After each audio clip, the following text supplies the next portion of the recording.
Kami sangat bersyukur dan berterima kasih kepada-Mu ya Tuhan, oleh karena ada kesempatan bagi kami pada pagi hari ini. Kami boleh dikumpulkan oleh Tuhan dalam persekutuan minggu ini. Dan kami merindukan akan kebenaran firman Tuhan yang akan menguatkan kami, mendorong kami, supaya iman kami boleh bertumbuh.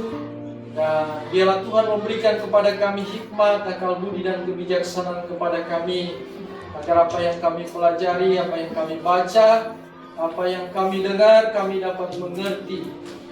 Dalam nama Tuhan Yesus Kristus kami berdoa dan bersyukur kepada-Mu. Amin. Baiklah Bapak, Ibu, dan saudara-saudara yang saya kasih dalam Tuhan kita Yesus Kristus, marilah kita membuka kebenaran firman Tuhan yang saya ambil di dalam kitab Kolose pasal yang pertama ayat 3 sampai ayat yang ke-13.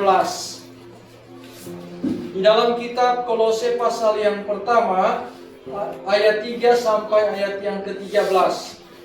Kalau sudah dapat saya akan bacakan untuk kita sekalian. Di dalam kitab Kolose pasal 1 ayat 3 sampai ayat 13, firman Tuhan berbunyi demikian. Kami selalu mengucap syukur kepada Allah, Bapa Tuhan kita Yesus Kristus, setiap kali kami berdoa untuk kamu, karena kami telah mendengar tentang iman-Mu dalam Kristus Yesus dan tentang kasih-Mu terhadap semua orang kudus. Oleh karena pengharapan yang disediakan bagi kamu di surga, tentang pengharapan itu telah lebih dahulu kamu dengar dalam firman kebenaran, yaitu Injil, yang sudah sampai kepada kamu. Injil itu berbuah dan berkembang di seluruh dunia. Demikian juga di antara kamu sejak waktu kamu mendengarnya dan mengenal kasih karunia Allah dengan sebenarnya. Semuanya itu telah kamu ketahui dari Epafras, kawan pelayan yang kami kasihi, yang bagi kamu adalah pelayan Kristus yang setia. Dialah juga yang telah menyatakan kepada kami kasih-Mu dalam roh. Sebab itu sejak waktu kami mendengarnya, kami tiada berhenti-henti berdoa untuk kamu. Kami meminta supaya kamu menerima segala hikmat dan pengertian yang benar untuk mengetahui kehendak Tuhan dengan sempurna, sehingga hidupmu layak di hadapannya serta berkenan kepadanya dalam segala hal, dan kamu memberi buah dalam segala pekerjaan yang baik dan bertumbuh dalam pengetahuan yang benar tentang Allah, dan dikuatkan dalam segala kekuatan oleh kuasa kemuliaan-Nya untuk menanggung segala sesuatu dengan tekun dan sabar, dan mengucap syukur dengan sukacita kepada Bapa yang melayakkan kamu untuk mendapat bagian dalam apa yang ditentukan untuk orang-orang kudus di dalam kerajaan terang. Ia telah melepaskan kita dari kuasa kegelapan dan memindahkan kita ke dalam kerajaan anaknya yang kekasih. Di dalam Dia kita memiliki penebusan kita, yaitu pengampunan dosa. Nah, demikian jauh kebenaran firman Tuhan. Berbahagialah kita yang mendengar dan melakukan kebenaran firman Tuhan di dalam hidup kita sebagai orang-orang yang percaya. Tentunya maksud dan tujuan daripada penulisan surat ini oleh Rasul Paulus kepada jemaat yang ada di Kolose, kalau kita belajar tentang latar belakangnya, bahwa adanya guru-guru palsu yang masuk di dalam jemaat-jemaat pada waktu itu. Adanya ajaran-ajaran yang disebut ajaran-ajaran sesat yang tidak sesuai dengan apa yang diterima oleh rasul-rasul pada waktu itu. Dan adanya filsafat-filsafat yang hampa yang masuk di dalam jemaat-jemaat. Dan adanya ajaran turun-temurun dari tradisi Yudaisme. Artinya bahwa tradisi-tradisi itu mereka mau coba kembali-kali dan memasukkan itu kepada jemaat-jemaat atau orang-orang percaya, seperti sunat, seperti makanan-makanan yang diharamkan kepada dalam hukum Taurat. Ya, cobalah mereka kembalikan kepada mereka, kepada jemaat-jemaat pada saat itu. Lalu saudara-saudara yang saya kasih dalam Tuhan Yesus Kristus, adanya ajaran pada penyembahan kepada para malaikat-malaikat itu. Yang paling banyak juga terpengaruh adalah istilahnya gnostik, ya. Yang pengetahuan tentang alam semesta yang seakan-akan bahwa kebenaran itu yang mereka dapat itu berasal daripada apa itu? Seperti pengetahuan gaib lah, seperti itu. Jadi bukan berdasarkan kitab suci atau kebenaran firman Tuhan. Sehingga jemaat mulai terpengaruh sehingga Rasul Paulus menulis surat dan mendengarkan tentang cerita dari Epafras. Lalu dia menulis kepada mereka orang-orang kudus atau orang-orang percaya, guru-guru yang pada saat itu yang ada di jemaat Kolose. Nah, saudara-saudara, tentunya bagian firman Tuhan ini mengingatkan kepada kita jangan sampai semangat kita sebagai orang-orang yang percaya atau semangat kita dalam menjalankan misi ya terpengaruh dengan ajaran-ajaran yang sesat, guru-guru palsu, sehingga semangat kita bermisi untuk memberitakan Injil di mana-mana mulai pudar. Nah, kita masih semangat-semangat ini, apalagi ke Morowali, ke tempat-tempat yang lain, untuk memberitakan tentang Injil keselamatan, Injil anugerah kepada mereka.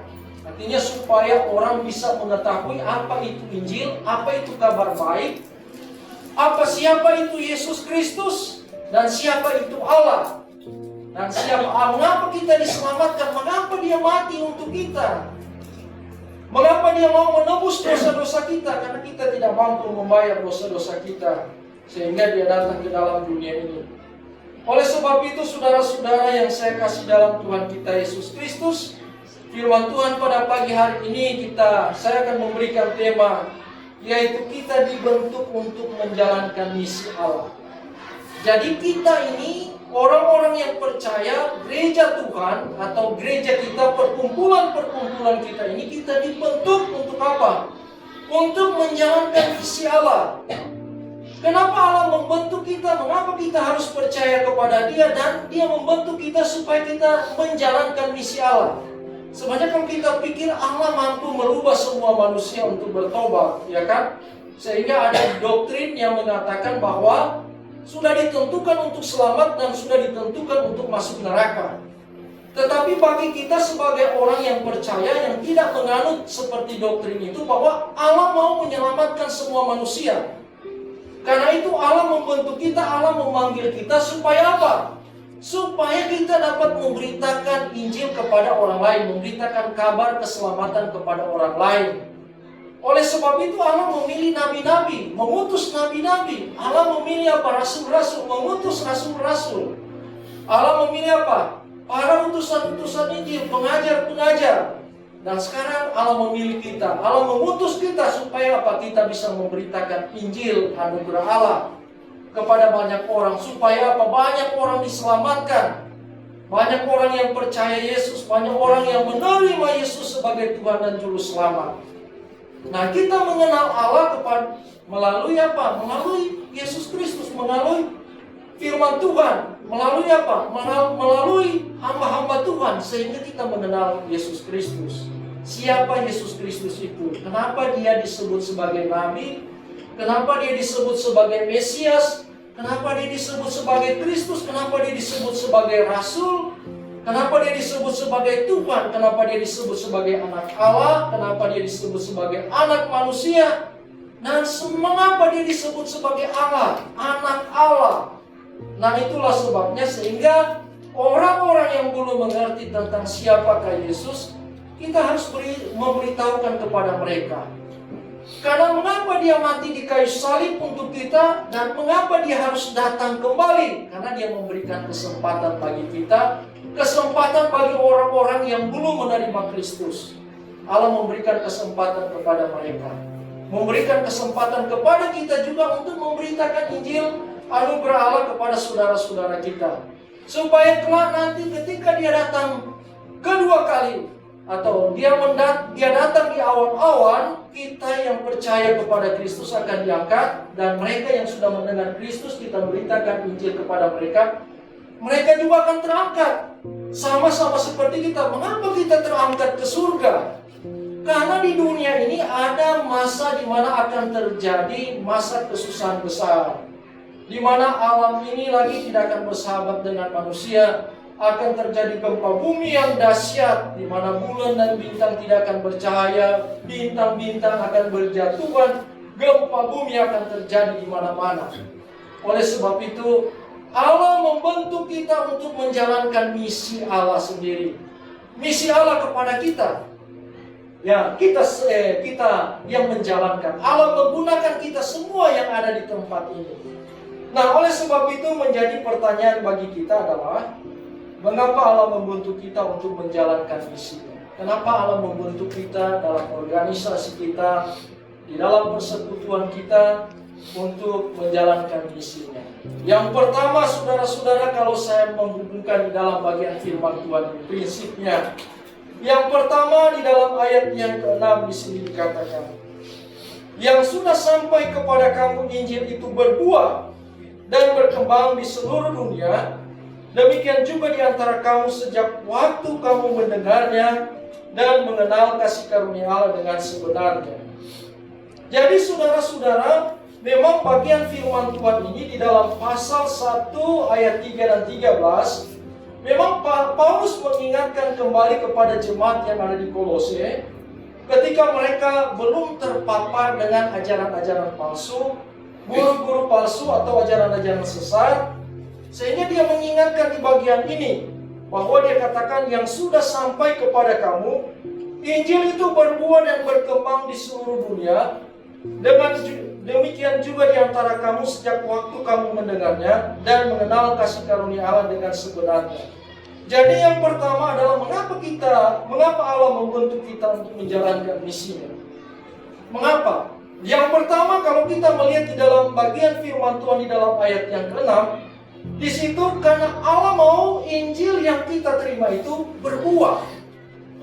Jadi Injil, ketika kita menerima Injil atau kabar baik, apa itu kabar baik? Kita sudah tahu sama-sama bahwa kabar baik itu menceritakan tentang Yesus Kristus. Jadi Injil itu ada kitab-kitab Injil, Matius, Markus, Lukas, dan Yohanes.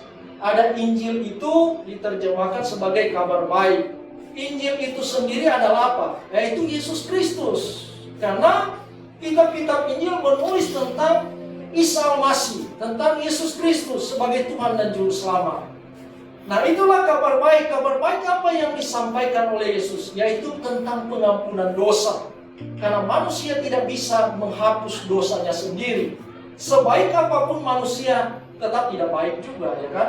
Tidak ada manusia yang baik di dalam dunia ini. Sebaik apapun manusia, biar dia memberikan uang mereka, biar dia memberikan uangnya, tetap kadang-kadang uangnya hasil daripada bisa saja korupsi. Jadi memberikan kebaikan kepada orang lain belum tentu baik. Nah, oleh sebab itu saudara-saudara yang saya kasih dalam Tuhan Yesus Kristus, karena Allah mau Injil yang kita terima itu berbuah. Jadi maksudnya Injil yang kita sudah terima itu kita bisa berbuah. Injil itu berbuah. Buah itu bisa apa? Dirasakan oleh semua orang. Jadi Injil itu bisa dirasakan oleh semua orang. Siapa saja bisa rasa itu Injil itu. Nah, kalau sudah ada Injil di dalam kehidupan kita, artinya kita baku bagi lah, ya kan? Istilahnya kalau kita dapat berkat, sama seperti Pak Pendeta Biludin ceritakan tadi, kita di misi dapat berkat, ya baku bagi kita. Bisa merasakan, ya kan? Bisa merasakan apa yang dikasih oleh untuk di misi. Jadi buah itu bisa dirasakan. Jadi kita ceritakan kepada orang lain, ya ternyata apel itu asam-asam manis ya. Ah, masa? Iya Pak, asam-asam manis. Boleh nggak saya rasakan? Saya kasih rasa. Nah, sehingga orang lain betul ya asam-asam manis. Nah, begitu juga Injil kabar baik kita kasih rasa kepada semua orang.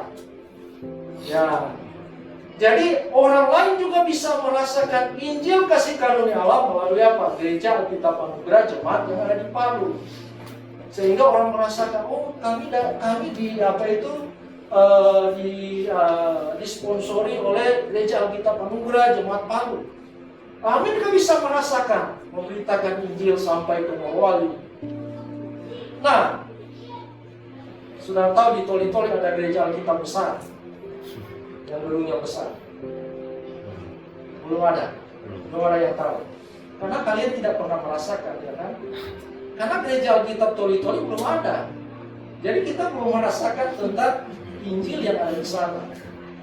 Jadi kalau sudah ada kan gereja Alkitab Anugerah yang ada di sana, kan kita bisa merasakan Injil Anugerah Allah. Oh iya, ternyata pendeta pernah datang di sini ya kan, gereja itu ya, kita berdoa supaya Tori juga bisa merasakan Injil Anugerah Allah. Lewat apa? Lewat buah-buah yang ada di jemaat ini, jemaatnya gereja Alkitab Anugerah Palu. Begitu juga yang ada di mana? Yang ada di Dongi-Dongi. Mereka bisa merasakan buah daripada Injil itu, sehingga Pak Filipus diutus di sana.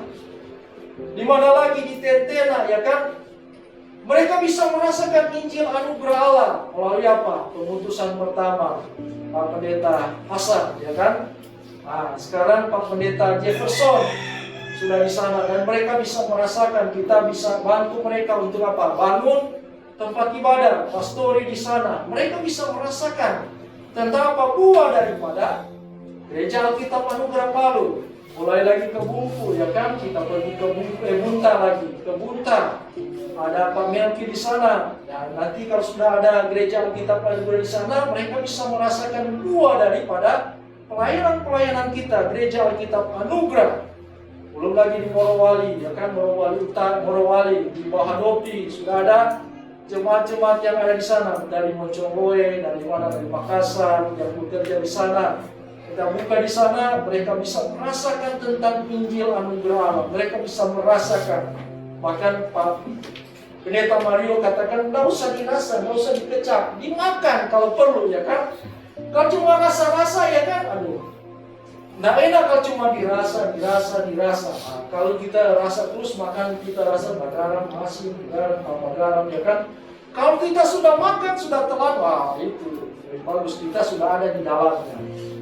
Nah, Injil itu berbuah karena apa? Karena iman mereka di dalam Yesus Kristus. Jadi kita bisa berbuah dan orang bisa merasakan buah itu. Ya, nanti dongi-dongi, habis itu apalagi toli-toli, habis itu nanti mereka rasakan di Parigi seperti diceritakan tadi, Donggala.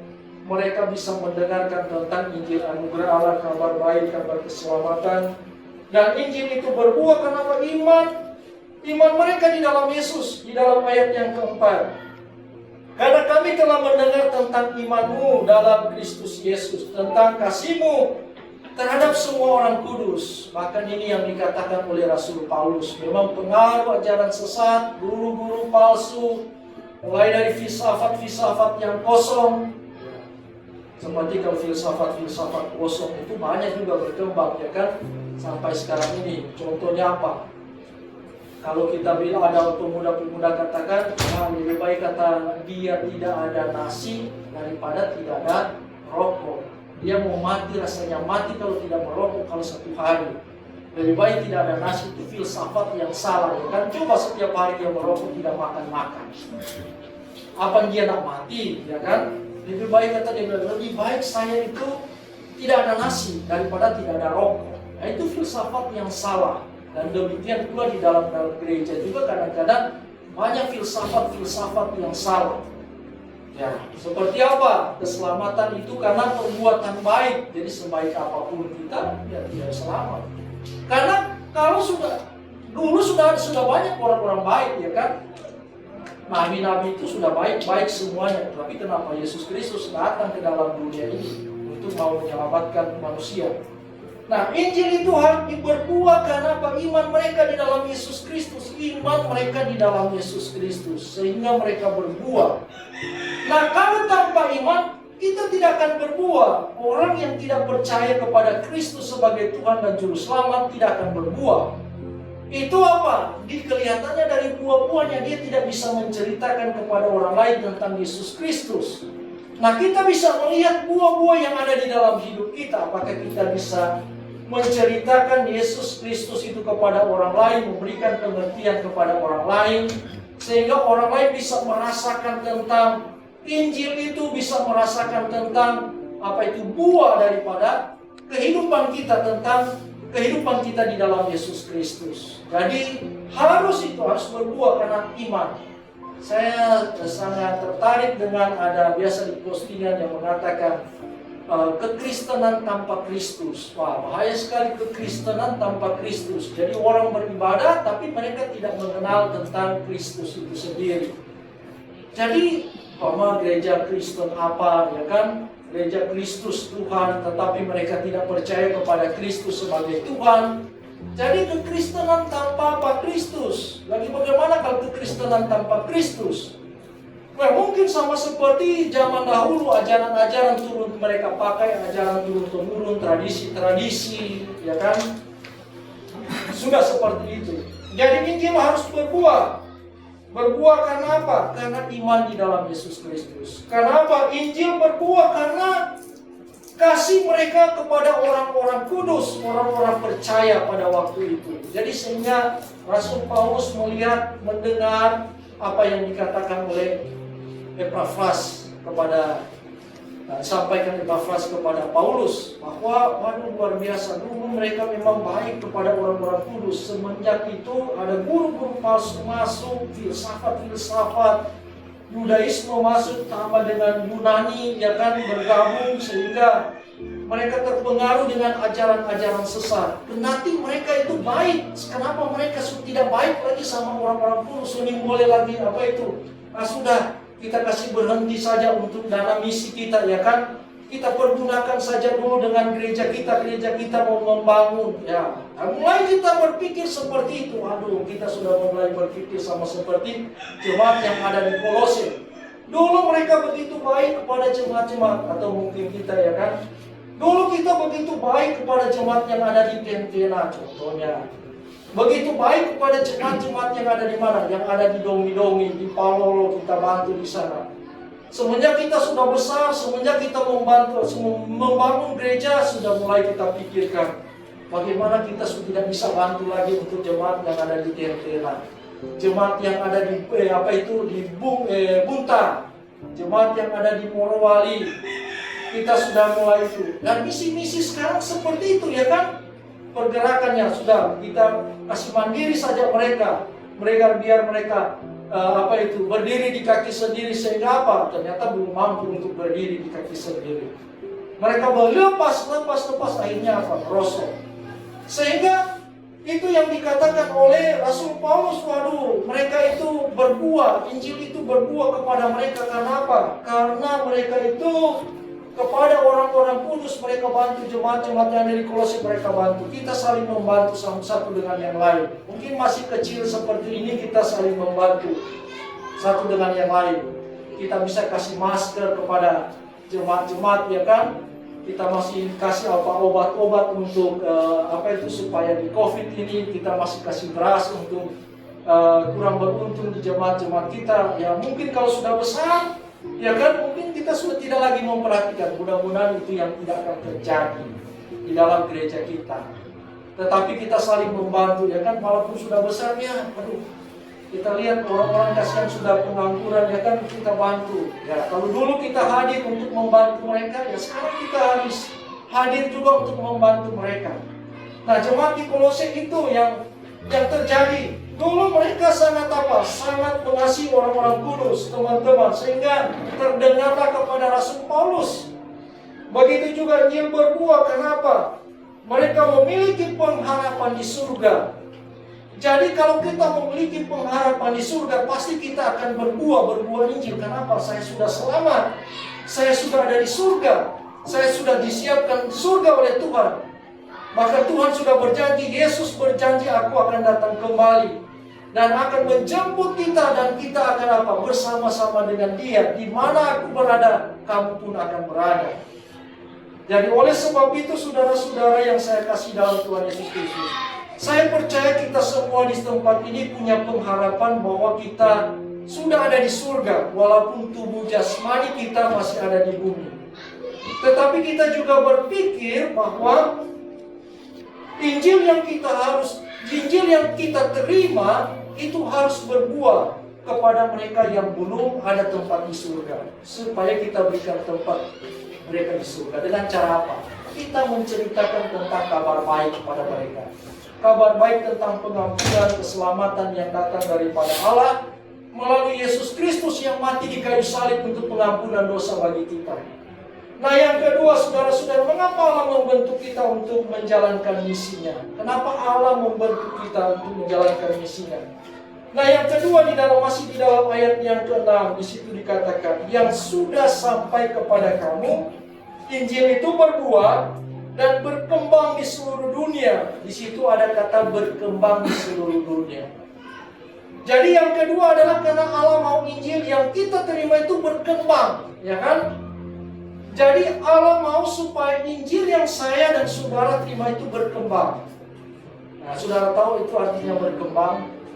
Nah, di sini memang ada kembang, ada bunga. Tapi dia tidak berkembang, ya kan? Dari dulu sudah berapa tahun tetap saja bunga ini tetap begini terus. Itu artinya apa? Tidak berkembang. Nah, berkembang artinya apa? Menjadi banyak. Boleh diistilahkan menjadi banyak. Oh, dia berkembang biak, ya kan? Berarti apa? Contohnya bagi saya itu dibilang berkembang biak. Artinya dari 1 menjadi 10 ekor. Dari 10 ekor itu baru saya kasih kawin ada 2 induknya. Baru itu dia melahirkan 10 jadi 20. Jadi itu namanya berkembang. Berkembang biak. Artinya apa? Menjadi luas. Sama seperti kita. Allah mau bahwa Injil yang kita terima itu, Injil anugerah Allah itu berkembang. Gereja Alkitab Anugerah harus berkembang, ya kan? Berkembang sampai di Morowali, berkembang sampai di mana? Morowali Utara, berkembang sampai di Sintang, ya kan? Wah, kita maunya berkembang sampai di Sintang dan di semua kabupaten kita berkembang untuk menceritakan Injil anugerah Allah. Jadi kalau tidak berkembang ya cuma di sini terus, ya kan? Di sini cuma ini terus begini. Nah, sama seperti ketika kita tidak mau berkembang, berarti cuma kita ada yang ada di gereja Alkitab Anugerah, cuma ada di Kota Palu. Karena itu istilahnya kita mengembangkan sayap kita, ya kan? Wah, sampai di mana? Doni pertama, di Palolo air panas, di mana lagi? Di Petimbe. Mulai kita berkembang lagi, memperluas apa pelayanan kita sampai di Tentena. Dan jauh lagi sampai di sana, ya kan? Di Morowali Utara kita memperluas lagi pelayanan kita. Dulu saya berpikir bahwa Morowali itu memang capek sekali. Semenjak kita bermisi, saya semangat sekali ikut dalam panggilan. Dulu sebenarnya saya tidak mau sekali ikut ke sana kemari. Karena misi, saya pikir karena misi. Jadi kita harus berkembang. Karena itu saya persiapkan Delvin supaya kasih makan bokeh, ya kan? Supaya kalau saya kasih tinggal ya sudah tahu, ya kan? Kita pergi ke sana ya sudah 2 kali saya ke sana, semangat sekali saya. Dulu pendeta Pak mau pergi, aduh Pak minta maaf. Ada babi nggak bisa kasih tinggal, tapi saya berpikir ya kan, aduh, masa babi saya sayang, ya kan? Masa orang-orang yang ada di Morowali, masa saya tidak sayang juga bagi mereka. Itu bagaimana kita memperluas pelayanan kita. Babi cuma 10 ekor, 20 ekor kita sayang, ya kan, dikasih tinggal. Dia kelaparan pun, ya kan, ya sudah. Akhirnya saya berpikir, harus persiapkan Melvin supaya saya bisa ikut untuk bermisi, mengembangkan sayap-sayap kita, mengembangkan pelayanan kita supaya kita luas, bukan mencari nama. Tetapi ini apa? Ini karena Allah membentuk gereja kita, membentuk saya dan saudara-saudara untuk apa? Untuk berkembangnya misi itu, berkembangnya Injil itu, Injil anugerah Allah. Nah, kalau tidak ada siapa lagi yang mau ke sana, ya kan? Siapa lagi yang kita mau utus, ya kan? Kalau tidak ada gereja Alkitab Anugerah, contohnya yang ada di Sulawesi Tengah yang mau pergi ke sana untuk membiayai misi di sana. Ya mulai dari kita juga, ya kan? Allah mau supaya Injil itu berkembang di seluruh dunia, di seluruh Sulawesi Tengah, jangan cuma di Palu, ya kan? Berkembang, kabar baik itu harus berkembang, diceritakan kepada orang-orang di kabupaten-kabupaten. Itu sama seperti yang Tuhan katakan di dalam kitab Kisah Para Rasul pasal 1 ayat 8, ya kan? Kamu akan menjadi saksiku di mana? Di Yerusalem. Habis itu di Yudea, habis itu di Samaria, habis itu ke ujung bumi. Nah, demikian pula kita. Allah mau juga kita apa? Supaya kita mengembangkan, berkembang di seluruh dunia. Ya, mulai dari Palu, Dongi, Tentena, Palolo, Morowali, Toli, habis itu Parigi, Donggala. Allah mau kita harus berkembang juga. Jadi Injil yang kita terima itu harus berkembang. Cara mengembangkan itu bagaimana, ya kan? Ya kita harus utus juga, utusan Injil. kita utus Pak Raymond, ya kan, kita suku Lauje, yang mulai mengembang. Caranya bagaimana? Perlu dana, berarti kita sokong dengan dana, ya kan? Itu kita butuhkan dana. Bagaimana caranya? Kita harus buka di pelayanan di Morowali Utara supaya kabar baik itu cepat berkembang. Caranya bagaimana? Ya kita harus siapkan tanah di sana, ya kan, untuk apa? Kumpul orang-orang yang gereja apa itu, jemaat-jemaat kita yang ada yang bekerja di perusahaan. Ya, nanti kalau mereka pulang, ketika mereka pulang, nah dari situlah mereka menceritakan tentang gereja Alkitab Anugerah, tentang Injil Anugerah Allah kepada semua orang. Jadi seperti itu caranya. Kayak di mana? Kayak di Yerusalem dulu ya, mereka menanti-nantikan apa itu? Menanti-nantikan Roh Kudus akan diumumkan kepada mereka. Dan ketika mereka hari Pentakosta, Roh Kudus itu dicurahkan kepada mereka, dan akhirnya mereka kembali ke kampung-kampung, ke kota-kota mereka. Nah, oleh sebab itu ketika Rasul Paulus berkunjung di tempat-tempat itu, ternyata sudah ada orang percaya di sini. Kapan mereka percaya? Pasti waktu hari Pentakosta. Nah, sama seperti kita ketika kita pergi ke apa itu, ke Morowali, sudah ternyata kita ketemu dengan ini. Morowali juga, ketemu ternyata waktu itu bukan mainnya, seperti dunia ini sempit sekali. Seperti dia bilang, seperti daun kelor. Dulu ada pepatah itu mengatakan dunia ini seperti daun kelor. Akhirnya saya ketemu juga daun kelor di sini, ya kan. Terus saya pikir-pikir, apa itu daun kelor? Bagaimana bentuknya? Sebesar apa itu daun kelor? Ternyata memang kecil daun kelor itu, ya kan, yang kita makan. Jadi saudara-saudara yang saya kasih dalam Tuhan Yesus Kristus, karena Allah mau Injil yang kita terima itu berkembang. Injil, semakin kita mendengar tentang Injil, semakin kita memperluas Injil itu. Jadi semakin kita mendengar tentang Injil, khotbah tentang Injil, semakin juga kita apa? Injil itu kita menyebarkan tentang Injil Anugerah itu. Sama seperti kalau kita, ya kan, kalau kita ikut seminar tentang apa? Tentang uang, semakin kita dengar uang, semakin kita dengar uang, semakin juga kita dengar, semakin juga kita cari uang, ya kan?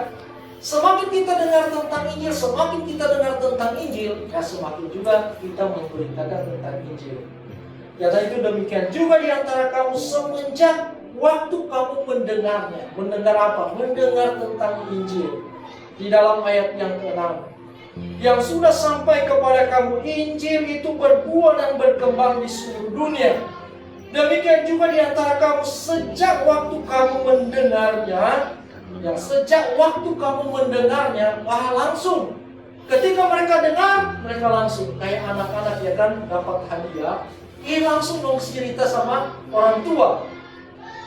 Pak, saya dapat oleh-oleh sepatu dari tante, ya kan? Ya, kira-kira begitu. Jadi waktu kita dengar Injil, waktu itulah kita langsung menyampaikan kepada orang-orang. Tidak lama-lama lagi, mereka sampaikan kepada orang lain. Nah, begitu juga saudara-saudara, semakin kita mengenal kasih karunia Allah, maka semakin kita memperluas Injil itu di dalam ayat 6. Dan dikatakan di situ, dan mengenal kasih karunia Allah dengan sebenarnya. Begini kasih karunia Allah sebenarnya. Kasih karunia Allah itu sebenarnya itu adalah cuma anugerah, bukan karena perbuatan baik kita. Nah, kita lagi saat itulah mereka kasih tahu kepada saudara-saudara mereka, kita ini diselamatkan karena anugerah Allah, bukan karena perbuatan baik. Bukan berarti bahwa perbuatan baik kita tidak boleh. Setelah orang diselamatkan, setelah orang mengenal kasih karunia Allah, dia akan berbuat baik.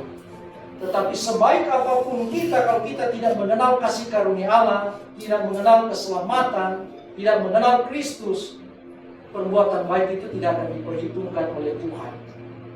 Karena dia tidak mengenal Allah, dia tidak mengenal Yesus Kristus, dia tidak mengenal Juru Selamat. Oleh sebab itu, Paulus katakan semakin kita mengenal kasih karunia, maka semakin kita memperluas Injil dan mengenal kasih karunia Allah dengan sebenarnya.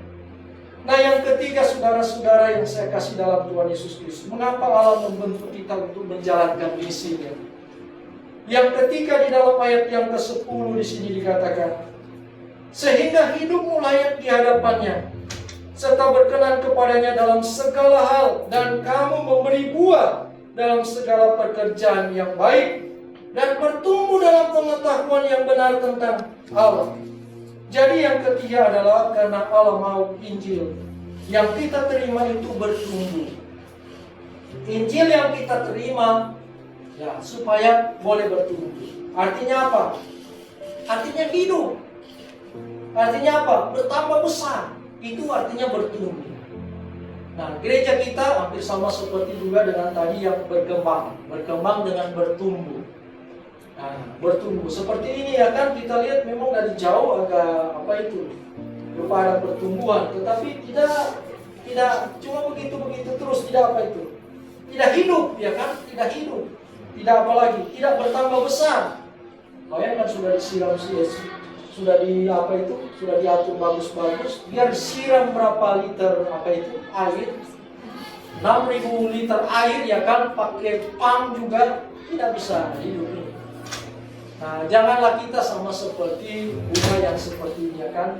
Artinya kita sudah Injil, kita sudah terima, akhirnya kita tidak bertumbuh. Ya, pertumbuhan itu terjadi ketika kita apa? Bertumbuh dalam pengetahuan yang benar tentang Allah. Jadi kalau kita mau bertumbuh, kita harus mengenal atau mengetahui tentang Allah yang benar. Siapakah Allah itu? Siapakah Yesus Kristus itu? Apa Injil anugerah itu? Seperti yang dikatakan di dalam ayat yang ke-10, sehingga hidupmu layak di hadapannya, serta berkenan kepadanya dalam segala hal, dan kamu memberi buah dalam segala pekerjaan yang baik, dan bertumbuh dalam pengetahuan yang benar tentang Allah. Sehingga kamu harus bertumbuh yang benar tentang Allah. Kenapa?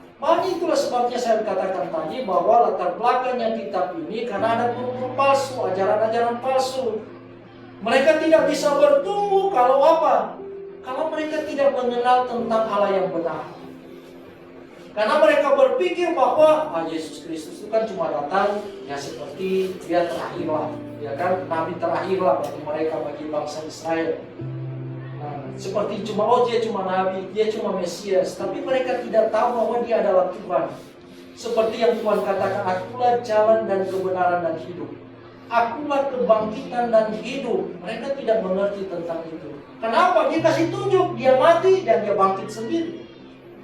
Bahwa dia itu Tuhan. Dan dia bisa membangkitkan orang mati. Orang yang sudah mati, dia bisa bangkitkan. Itu membuktikan bahwa dia adalah Tuhan. Dan dia membuat mujizat yang tidak bisa dilakukan juga oleh manusia. Dan ini dia lakukan. Bahkan dia terangkat ke surga.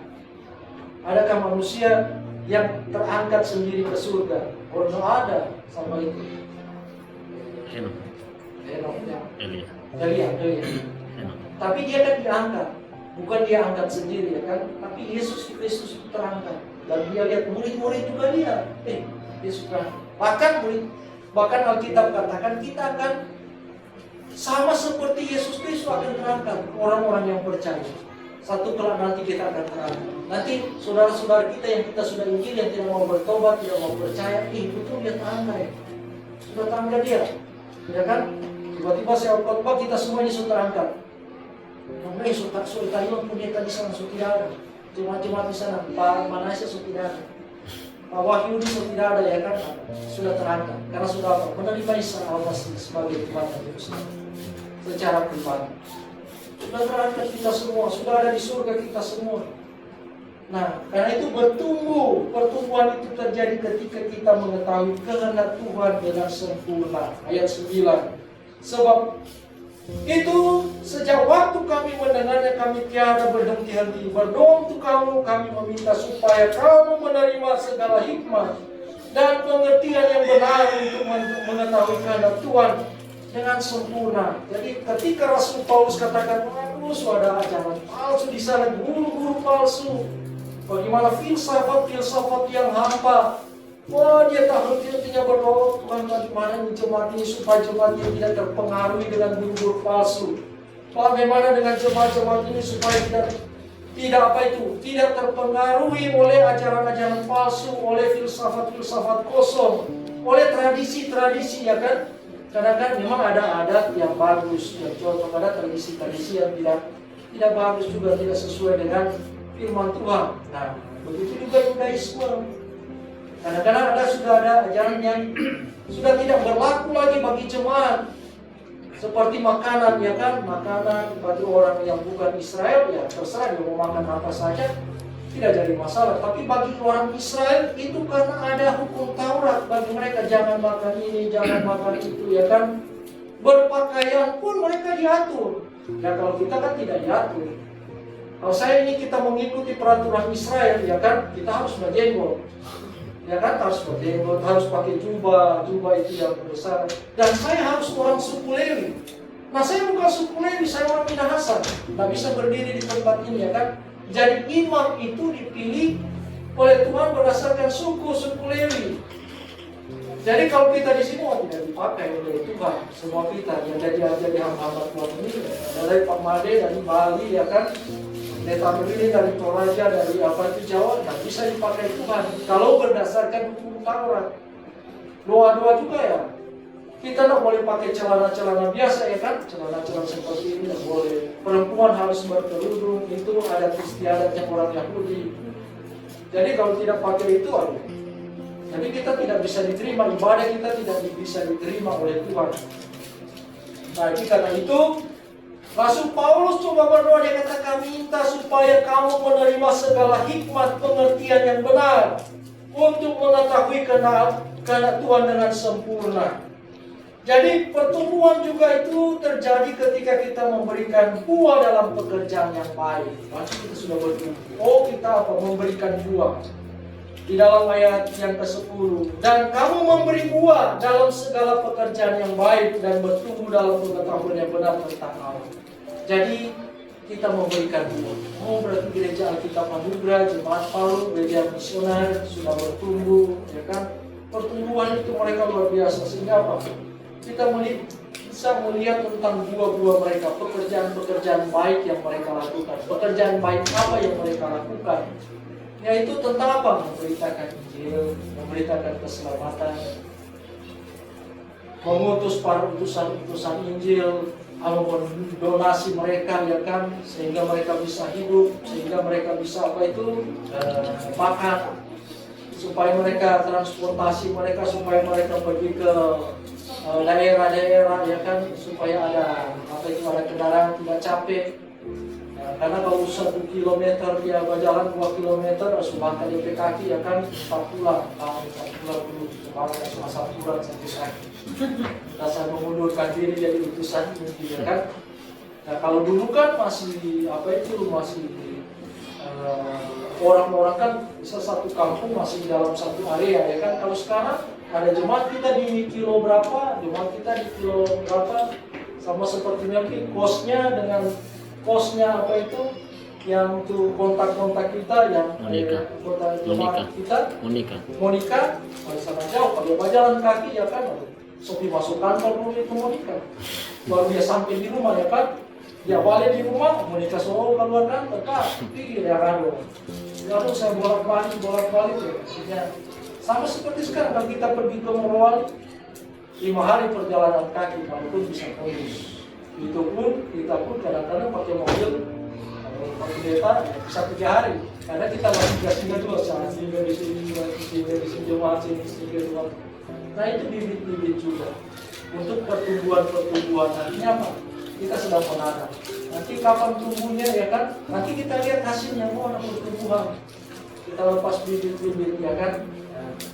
Bibit-bibit Injil Anugerah. Jadi Bapak Ibu dan saudara-saudara yang saya kasih dalam Tuhan Yesus Kristus, kita dibentuk untuk menjalankan misi Allah. Jadi kita punya tujuan. Gereja ada bukan tanpa tujuan. Saudara ada di tempat ini bukan karena tidak ada tujuan. Jadi gereja Alkitab Anugerah ada itu bukan karena tidak ada tujuan, ya kan? Buat apa kalau gereja Alkitab Anugerah tanpa tujuan? Cuma kita bersekutu saja, kumpul orang, ya kan? Nah, kumpul orang tidak tujuan. Tetapi kita ada di tempat ini karena ada tujuan. Supaya apa? Injil Anugerah Allah itu apa? Boleh berbuah. Injil Anugerah Allah itu boleh apa? Boleh berkembang. Injil Anugerah Allah itu boleh apa? Boleh bertumbuh. sehingga kita dapat menjalankan misi Allah itu. Biarlah kebenaran firman Tuhan ini boleh menguatkan kita, memotivasi bagi kita bahwa ingat kita sekarang dibentuk oleh Tuhan untuk menjalankan misi Allah. Mari kita berdoa. Kami bersyukur, berterima kasih kepadamu ya Tuhan, oleh karena kami boleh belajar bersama-sama akan kebenaran firman Tuhan. Biar juga ya Tuhan kami semua di tempat ini, biarlah Tuhan yang membentuk kami untuk menjalankan misi Tuhan, supaya kami boleh berbuah, boleh berkembang, dan boleh bertumbuh. Kami merindukan itu supaya ada buah-buah kami di beberapa kota yang ada di Sulawesi Tengah ini.